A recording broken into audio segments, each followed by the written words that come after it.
Pretty good.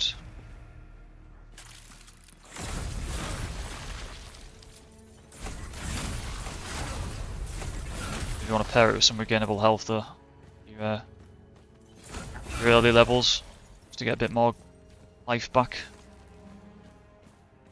You might not do the damage to get crazy lifesteal early on.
Overall, you're super tanky. With the shield against bosses, you're going to be around about 1,000 overall with your shield and your health.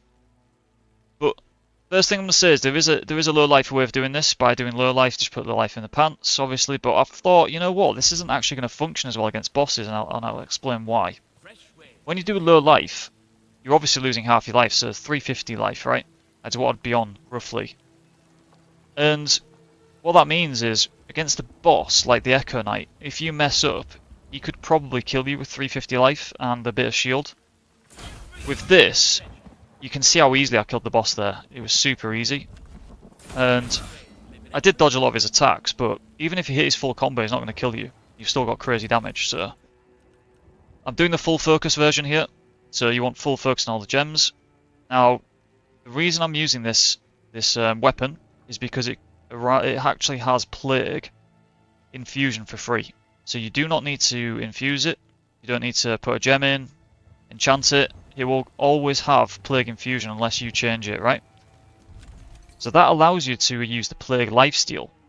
So the Plague lifesteal is really good against tanky enemies. It doesn't work against enemies that you one-hit because you can't Plague... If Greenwich here, if I can one-hit him, you can't apply Plague to him to then get the lifesteal.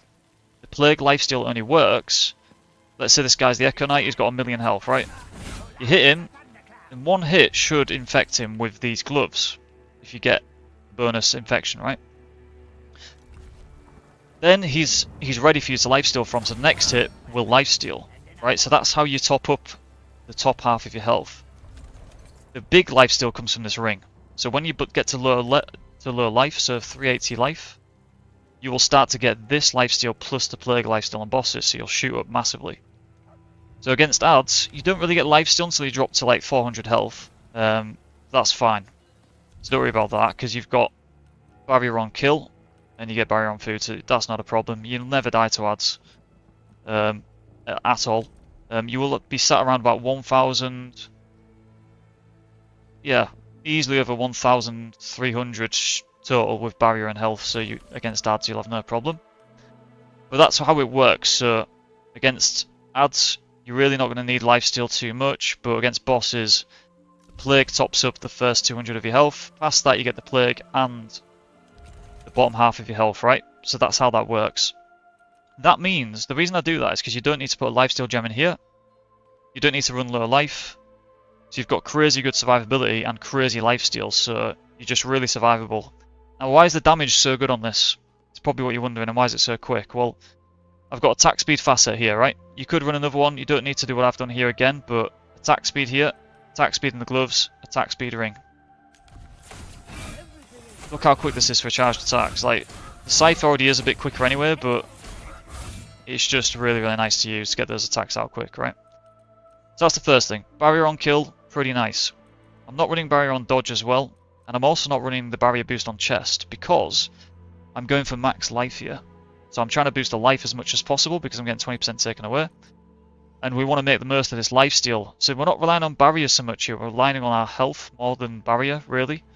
Barrier is just a nice little top up, because you might as well put it in, right? And it just means that, yeah, against ads you don't have to worry as well.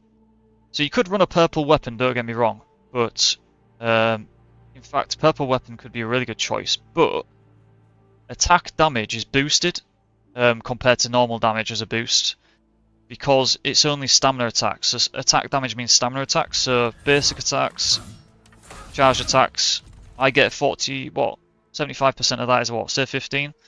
About 35%, 36% damage boost on all my attacks, which is really good. Crit chance is pretty good as well, but the barrier on kill is just very nice. You could go for a purple weapon and go for damage to large enemies. That's a good play as well, but this gives me damage against everything in the game, right? So I think that's just better in general. Yeah, so this is very much one of those builds where you can do everything. It's got really good damage, crazy survivability, crazy lifesteal. So the way that I'm getting a lot of the lifesteal is from these gloves. I'm getting 26% with an extra 2/3 of that, or sorry, 3/4 of that on top, so like 45% lifesteal boost, right? Which is insane. So that technically means I'm actually getting another, like, let's say what, 8-9% lifesteal here. It's crazy. So the Plague also gets affected as well, so you're just getting crazy lifesteal with this. With the Plague on top. Now the Plague I think has a base of 10% lifesteal, something like that, so you're just getting like probably around about 45% to 50% total lifesteal on bosses. When you think about how much damage this does, it's just crazy lifesteal in general, so super fun. Charged attack 20%. I didn't get it to land on the exalts, but that's fine because this healing boost is massive. It's just makes such a difference. You are unkillable with this in a different way. With the Raiden build, you're unkillable, but against bosses you're not really, because you're relying on the dodge, you're relying on the food. With this, you're literally just hitting things. You've got 600 health, that's just constantly getting topped up, and you've got 50% armor. Now, you might notice I'm playing with mesh here, plate here, mesh gloves, so I'm very heavy. I'm in the heavy range, right? But you don't need to be in a low range. Look how fast I am. I'm pretty fast because of the 2 rings I'm running. So overall speed here, move speed here, and the 20% stamina reduced cost is really, really good, because this costs 18 per hit, which is not cheap. So This is very, very good, just to reduce that cost on the stamina. But it's also very efficient, because if I use basic attacks, look how quick my stamina goes. And that does like half the damage of a charged attack, really, probably less actually. So this is just really efficient use of your stamina. So you get really good damage out. Even with 73 stamina, it's really good damage. So yeah, the main thing to sort of take away here is boost your health. You're going to have 20% health taken away. So you want a big health pool to make the most of this lifesteal, because the lifesteal's crazy with the Plagued and the lifesteal ring, boosted with the healing, boosted with the health. So this is very much not going to rely on the barrier too much. This is why I changed it off low life, because I didn't want to rely on the barrier again. I wanted to make the most of what this is good at, which is the lifesteal. And that means you need a chunky health bar, right, to make the most of that. So this just functions naturally very well as a tanky build with good damage, right? Really good movement. Because look how far away I can hit the boss from here. Like, I can start from a really safe position. That would probably land, because he'll have a bigger hitbox, right? So it's just got everything you need in the build. It's super good. It really surprised me how good it was, actually. I thought it'd be fun, but it's just, yeah, it's just turned out a lot better than what I thought. Health drain here in combat, I kind of missed this for some reason. You want to get parry, obviously, disabled if you're not using parry, but if you like parry, then this is really good to run, because this health drain just doesn't mean anything with the amount of lifesteal you've got. It doesn't do anything. I don't think I've missed anything on the gear there. Obviously, you want a couple of plague damage there. The crit chance I've gone to get to 95% because I want consistency, right? I want consistent hits of good damage to get consistent lifesteal. I don't want to be in a situation where I've got 100 health, I go to the boss, and I've got a 20% chance to not crit and get 0 health back, and then he slams me and kills me. So you want to be getting to 90-95% crit chance, in my opinion, so that every time you go into the boss, you know that you're going to get a good chunky hit and get a lot of lifesteal. That's the way I kind of plan it with that. So 1 crit damage is enough, because the Scythe comes with base 200% crit damage. Okay, so that's massive crit damage base. So you only need 1 crit damage, really. You don't need to worry about anything else. That goes to like, what, 35% with that boost, so yeah, you get 235% crit damage, very solid. I mean, you could drop 1 for another crit damage, so, but I think that's enough. 2 plagued is pretty good. You could do 3, but I think diminishing returns there. I think 2 is good. And you want 2 armor pen as well to get to around about 60-70% armor pen. So it's got a really good balance across it. Very consistent high damage, great movement, tanky as hell. You shouldn't ever die with this build in anything in the game, apart from Gravity, which is probably the best enemy in the game, because it's impossible to not die to Gravity sometimes in the Crucible. But yeah, super tanky, good speed, good lifesteal. In terms of the stats, yeah, 60 points in health, and it's well worth it.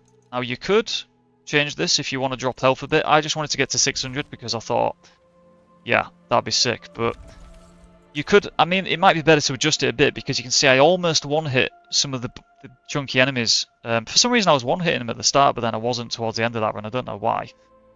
But I didn't click any of the runes, so I'm not sure what, any of the echoes, so I'm not sure why it was doing that. But what you could do is just obviously drop to 550 health, right? And then just get enough to make sure you one-hit and everything, but I like being over 600, it just makes it feel super tanky and nice to play. The positive is, it's actually a positive to not one-hit large enemies, because if you get them to 10% health and then hit them with the last hit, they'll be plagued and you'll get lifesteal.